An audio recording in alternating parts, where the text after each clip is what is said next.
Salve galera! O tema do vídeo de hoje é um comunista que reivindica Brizola?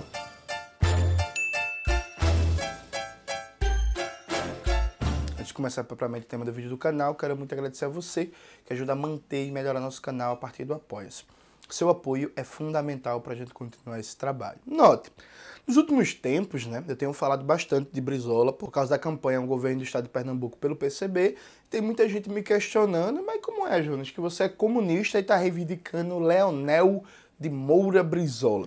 E eu quero colocar aqui 3 pontos para a gente pensar. Primeira coisa, a forma como eu compreendo o marxismo faz com que eu tente mergulhar o projeto comunista na longa história brasileira, o que significa que eu, enquanto comunista, reivindico Manuel Balaio, Zumbi dos Palmares, Dandara, a cabanagem, Teresa de Benguela, enfim, várias expressões de luta, de resistência, de rebeldia do nosso povo num período pré-capitalista, antes do desenvolvimento do capitalismo brasileiro, antes da formação do proletariado moderno. Ou seja, eu tento construir um projeto político que é coletivo, não é eu sozinho, enfim, em que a gente cria uma memória de longa duração histórica, em que a gente pensa toda a longa duração da história de luta e resistência como parte de um projeto que vai descambar na Revolução Brasileira, na criação do socialismo no Brasil.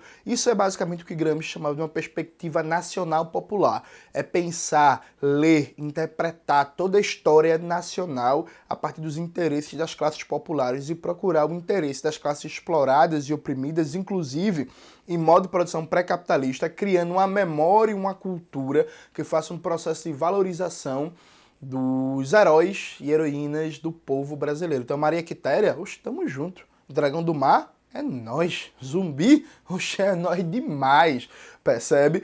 Acho que essa é a primeira coisa, assim, uma das grandes lições da Revolução Cubana, de Fidel Castro e Companhia Limitada, foi que Fidel e os comunistas cubanos pegaram José Martí, tá aparecendo aqui o patrono da independência de Cuba, e leram a luta da independência de Cuba como o início de um processo revolucionário que vai se concretizar com a Revolução Socialista e que vai dar como consequência a verdadeira independência e soberania de Cuba. Eu acho que aqui a gente precisa ter uma perspectiva semelhante. É por isso que na campanha eleitoral aqui para Pernambuco, por exemplo, a gente vem usando como um dos motos de campanha de Palmares até a Revolução Brasileira.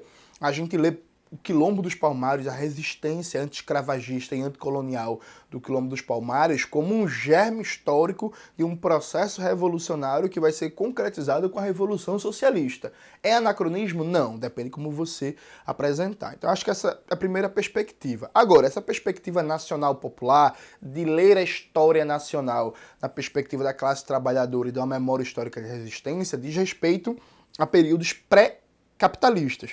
Mas eu também reivindico grandes figuras históricas da nossa época contemporânea. Então, por exemplo, José de Castro era comunista? Não.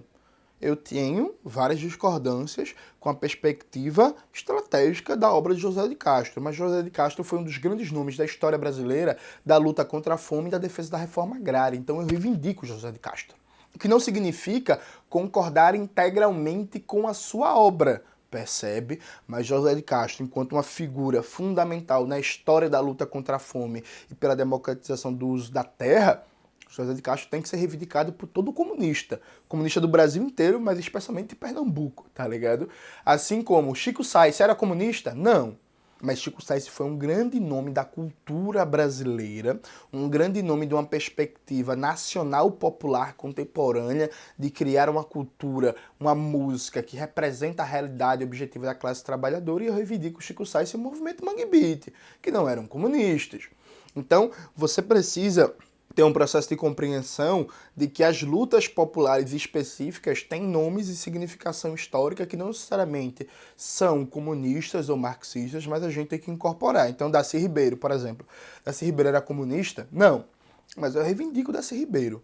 Darcy Ribeiro é um dos grandes nomes da história brasileira num debate de educação, um debate de cultura na perspectiva da classe trabalhadora. Então eu reivindico Darcy Ribeiro, eu reivindico José de Castro, eu reivindico Chico Sainz, eu reivindico Lélia Gonzalez, percebe? Eu reivindico vários nomes que não eram comunistas, não eram marxistas, só que a gente incorpora de maneira crítica.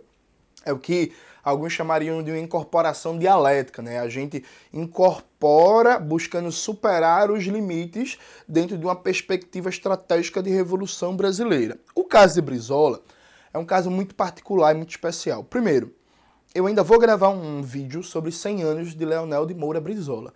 Não fiz ainda por causa da eleição, gente. A eleição, enfim, tira o tempo das pessoas. E eu também pretendo lançar um livrinho, um livreto sobre Brizola. Já tem título, inclusive. É um Jacobino nos Trópicos, Brizola e a Revolução Brasileira. O título, pô, ficou muito bom. O Cauê tá aqui batendo palma. Vocês que não estão vendo, mas é um título fantástico.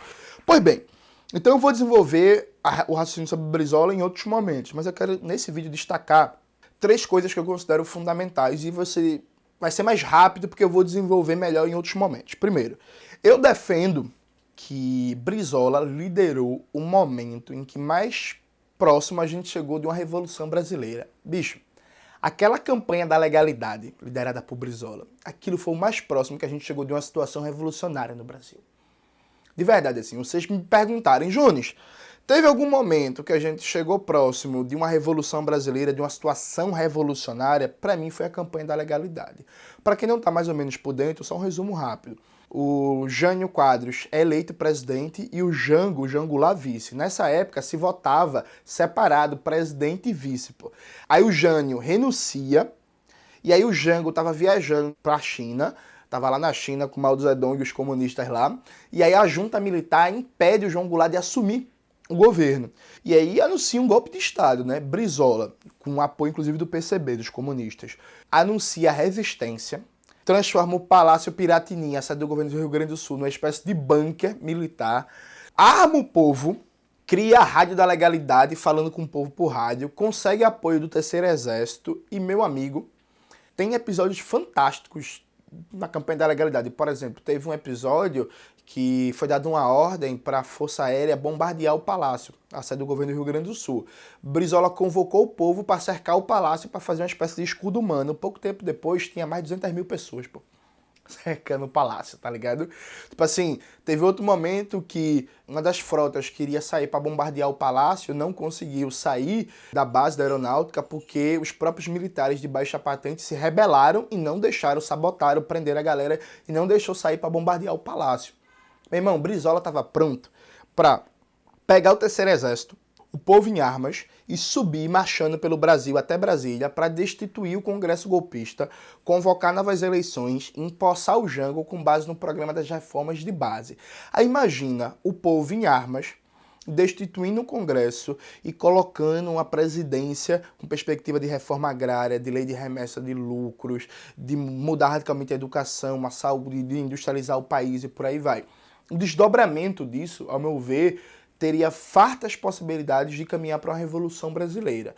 A história, infelizmente, a gente sabe, né? Jango, conciliador como era, Jango aceitou um acordo do parlamentarismo, aquele povo em armas foi desarmado e Brizola nunca marchou até Brasília liderando um povo para destituir o Congresso.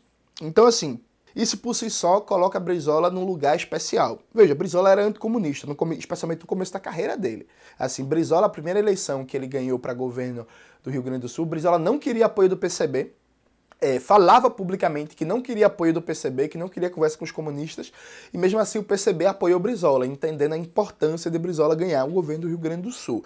Então Brizola, durante os anos 60, tinha várias posturas anticomunistas. Agora, isso não muda o fato que na história brasileira, para mim, teve um momento que a gente chegou perto da Revolução Brasileira, foi com a campanha da legalidade. Esse é um ponto. O segundo ponto é que, e eu expliquei isso em detalhes no vídeo, que foi inclusive minha palestra no Democracia para Quem, tá aqui no canal, tá aparecendo aqui o que é democracia burguesa. Na democracia burguesa a gente não consegue transitar para o socialismo, mas a gente consegue disputar as políticas públicas, a regulação do capitalismo e a própria circulação de riquezas. Brizola é o maior exemplo de um governo reformista na história brasileira. Percebe? O que Brizola fez como governador no Rio Grande do Sul e como governador no Rio de Janeiro, a gente nunca teve igual. Inclusive, a gente chama hoje certas forças, certos partidos políticos de reformistas, e, gente, desculpa, de reformista não tem nada, viu? É isso, se fosse reformista era até bom. Brizola no Rio de Janeiro construiu mais de 500 CIEPs. Brizola nacionalizou e encampou o transporte. construiu o Sambódromo e deu um incentivo para a política cultural gigantesca. Ele enfrentou a violência policial nas favelas, tentando colocar um freio na polícia, invadir as favelas, sair matando e por aí vai. Fez um plano de cargos e carreiras para um funcionalismo público, que até hoje é exemplo de como é aquilo. Teve uma política de incentivo à saúde, à atenção básica, atenção primária à saúde, incrível. Enfim, um comunista que se propõe a ser governador do estado, ele pode e deve olhar para Brizola sem problemas. Porque, veja, a gente aqui em Pernambuco defende estatizar os transportes. Quando a gente quer dar um exemplo para o povo trabalhador, onde foi que os transportes foram estatizados e deu certo? A gente vai ter que falar do Rio de Janeiro de Brizola, pô. Tá ligado? Que é um grande exemplo. A gente defende também fortalecer um modelo de educação de verdade integral, porque Pernambuco não tem escola em tempo integral de verdade. Pernambuco tem umas escolas caindo aos pedaços que o governo do estado do PSB, para fazer propaganda, diz que é a escola em tempo integral. A gente defende uma escola em tempo integral, com assistência psicológica, com esporte, com cultura, com lazer, com boa alimentação, com acompanhamento psicológico, odontológico, uma escola que forme um pensamento crítico das crianças e dos adolescentes. Qual é o exemplo que a gente vai buscar na história brasileira? É o CIEPS do Brizola. Então não tem nenhum problema um comunista reivindicar Brizola. Assim como, por exemplo, enquanto comunista eu reivindico aspectos do legado do doutor Miguel Arraes. Miguel Arraes, por exemplo, é uma política muito importante quando ele foi lá e criou o LAFEP, para fazer com que o medicamento deixasse de ser uma mercadoria e o povo, o trabalhador de Pernambuco, deixasse de depender dos laboratórios internacionais, das grandes empresas farmacêuticas internacionais. Hoje em dia o LAFEP está abandonado e sucateado pelo PSB. A gente defende recuperar o LAFEP, fortalecer o LAFEP e avançar numa política em que a saúde não seja mercadoria. Claro que isso não é possível até a última instância no capitalismo, mas é possível avançar em vários enfrentamentos e lutas. A gente reivindica esse legado do Dr. Arraes. Assim como Miguel Arraes ficou muito conhecido pela sua política de reforma agrária, de irrigação no campo, de levar energia elétrica para o camponês, de inclusive tentar atuar para reduzir os conflitos pela terra e o assassinato de camponeses. A gente defende a política de reforma agrária do Dr. Miguel Arraes e quer avançar e quer fazer uma política muito mais radical, que é dele, tá ligado? Agora sim, eu discordo de Miguel Arraes. Eu não sou um miguelista, um seguidor de Miguel Arraes, mas eu reivindico o legado positivo de vários aspectos da experiência histórica do Dr. Arraes. Mesma coisa com Brizola, veja, eu reivindico vários aspectos da experiência governativa de Brizola porque são importantes e tem algo para ensinar pra gente, sim. A forma como Brizola, por exemplo, enquanto governador, se portava como liderança política, escrevia, ia pra televisão, ia pro rádio, fazia o debate público. Brizola nunca comeu essa ideia neoliberal safada que o governador é um gestor. O governador não é um gestor. O governador é um líder político, que vai ser também um administrador público, mas a sua principal função é liderar o processo político. É dar o sentido do processo político, é orientar, inclusive, suas bases sociais, é orientar o debate público, é ser um agente formulador e instigador do debate público. Então, Brizola, quando era governador, ele claramente, por exemplo, defendia uma política de investimento público para criar direitos universais, fazendo a crítica aberta à responsabilidade fiscal, como se apresenta no discurso neoliberal. Brizola não ficava dentro do palácio reclamando de pouca verba e dizendo que tinha que gerir a precariedade e o baixo número de verbas. Ele ia para o debate público, para o enfrentamento, para o confronto. Isso é um legado muito positivo. Agora, claro, a gente discorda de Brizola. Brizola nunca foi um comunista, Brizola nunca foi um marxista, Brizola nunca foi um revolucionário. Então a gente tem sentidos estratégicos diferentes, percebe? Eu e Leonel de Moura Brizola, nós temos horizontes estratégicos diferentes. Agora, esses horizontes estratégicos diferentes não negam várias convergências táticas e não nega que, enquanto uma proposta comunista para o governo do estado de Pernambuco, sim, eu vou me inspirar em várias experiências de Brizola, e não só de Brizola, veja, eu não tenho problema nenhum de citar experiências petistas positivas. Eu acho que, por exemplo, a prefeitura de Olívio Dutra, em Porto Alegre, tem vários aspectos para a gente olhar com carinho, admirar e elogiar, inclusive, percebe? A prefeitura do João Paulo, aqui em Recife, tem vários aspectos para a gente elogiar, copiar, inclusive. Copiar, por exemplo, a política de cultura do prefeito João Paulo para Recife foi muito boa. Pode melhorar? Sempre pode, mas foi muito boa. A política do prefeito João Paulo para prevenção de mortes em morros em épocas de chuva foi fantástica. O programa Guarda-Chuva. a política de moradia popular do prefeito João Paulo foi muito importante também. Então, assim, zero problemas, inclusive, viu? De reivindicar a prefeitura da Luiz Erundina, do Olívio Dutra no Rio Grande do Sul, em Porto Alegre, do João Paulo aqui em Recife, e por aí vai. Pelo contrário, a gente absolve o que de mais avançado, o que de mais positivo, mas dentro de uma perspectiva estratégica da Revolução Brasileira. Por último, Brizola tem uma coisa muito curiosa, que é, e eu vou desenvolver isso melhor no vídeo do canal sobre 100 anos de Brizola, mas note bem, há todo um longo debate mostrando que a revolução burguesa, isto é, o desenvolvimento das relações capitalistas e a criação de uma superestrutura jurídico-política burguesa correspondente às relações de produção capitalistas. Na era do imperialismo, essa revolução burguesa acontece sem um conteúdo nacional e democrático, aliás, eu diria. Sem um conteúdo nacional, popular e democrático, ou seja, se na Revolução Burguesa na França, na Revolução Burguesa na Inglaterra, se na Revolução Burguesa na Holanda, na Revolução Burguesa nos Estados Unidos, a gente tem elementos democráticos, nacionais e populares, a Revolução Burguesa na era do imperialismo são vias de desenvolvimento burguês que negam esse caráter nacional, popular e democrático. E aí passa desde o desenvolvimento capitalista no Japão, até o desenvolvimento capitalista na Itália e na Alemanha, até o desenvolvimento capitalista mais retardatário, como em países da América do Sul, como Argentina, como Brasil, como México e por aí vai. O que isso significa? Isso significa que vários pensadores e pensadoras, militantes políticos, perceberam que o Brasil desenvolvia as relações capitalistas sem esse conteúdo nacional, popular e democrático na Revolução Burguesa. Vários pensadores falam, inclusive, em tarefas em atraso ou tarefas não realizadas na Revolução Burguesa no Brasil. Brizola foi a máxima expressão de uma tentativa de dar um conteúdo nacional, popular e democrático para o desenvolvimento capitalista brasileiro. E essa que é a grande chave da história. Veja, a CIA, o governo dos Estados Unidos, chegou a considerar Brizola a segunda figura política mais perigosa da América Latina. O primeiro era Che Guevara. Teve uma época que, para o governo dos Estados Unidos, as figuras mais perigosas da América Latina eram Che Guevara aqui e Brizola aqui. E Brizola não era revolucionário, não era comunista. Percebe? Mas por quê? Eu acho que, inclusive, Brizola nunca conseguiu resolver isso. E até hoje os trabalhistas não conseguem resolver isso bem, que é, meu irmão, como é que Brizola ele não queria superar o capitalismo? Embora falasse às vezes socialismo, mas a definição de socialismo sempre confusa, sempre difusa, sempre indeterminada.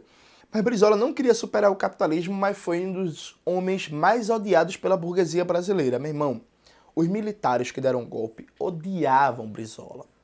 Odiavam, assim, os milico golpistas, nossa, velho.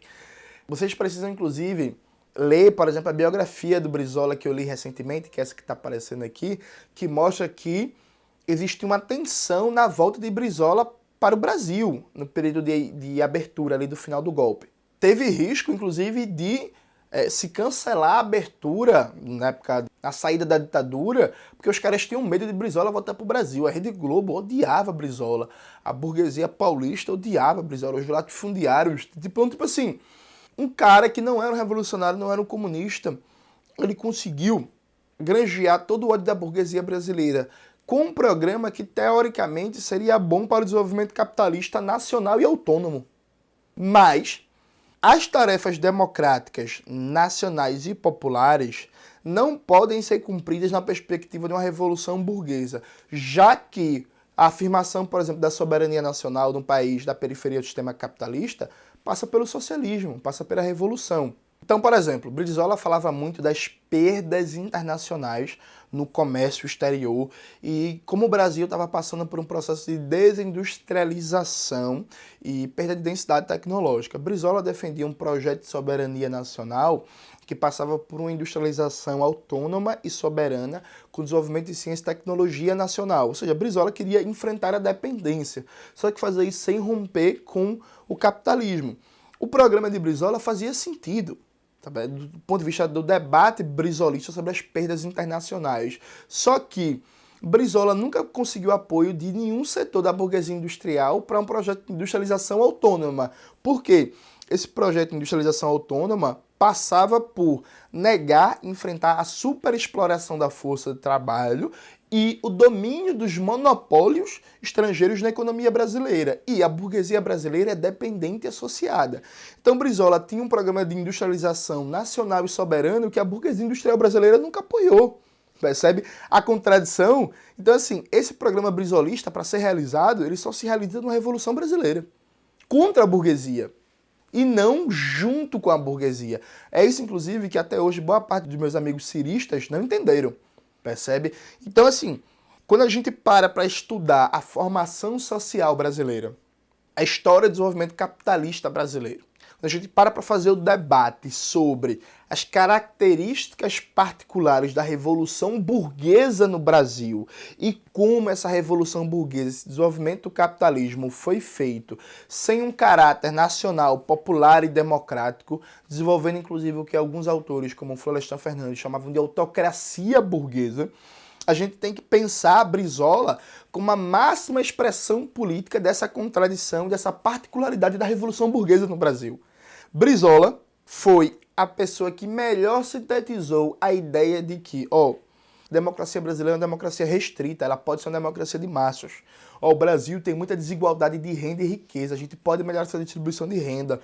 O Brasil é um país com subsoberania nacional, a gente pode lutar para afirmar a soberania brasileira. Só que Brizola queria afirmar esses pontos, combater a desigualdade, a pobreza, a miséria, o analfabetismo, a fome, queria criar uma verdadeira democracia de massas com participação popular real, queria garantir a soberania brasileira, tanto do ponto de vista econômico, cultural, tecnológico, mas isso sem uma estratégia de revolução brasileira.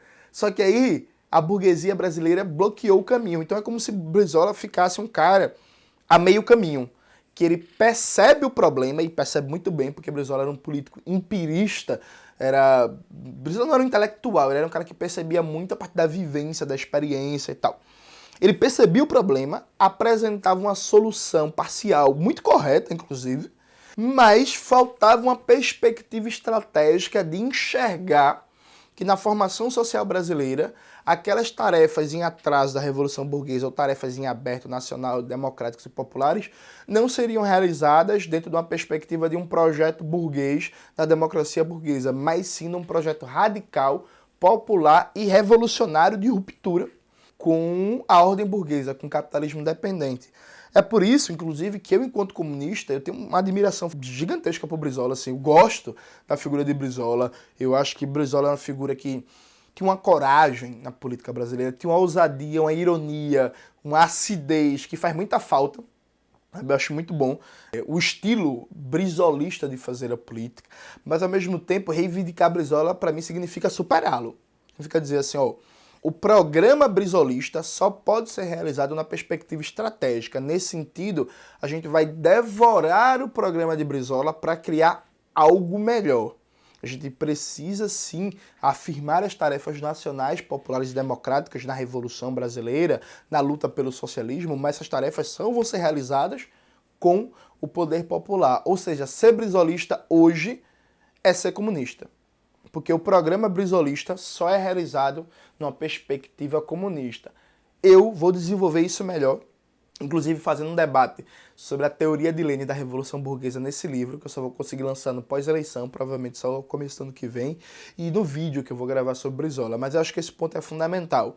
Minha perspectiva de reivindicar Brizola, de reivindicar Darcy Ribeiro, de reivindicar Josué de Castro, é reivindicá-los, mas compreendendo que a realização do seu programa passa necessariamente pela superação dos limites estratégicos de cada uma dessas figuras, colocando como horizonte a Revolução Brasileira, a Revolução Socialista, a criação do poder popular. É isso, galera. Espero que vocês tenham gostado do vídeo de hoje. Não esqueça de se inscrever no canal, ativar o sininho, curtir esse vídeo, compartilhar, divulgar para geral, olhar os cursos do Classe Esquerda, as camisas da Bolivariana, ouvir o Revolu Show e tudo isso que vocês já sabem. Um beijo e até a próxima.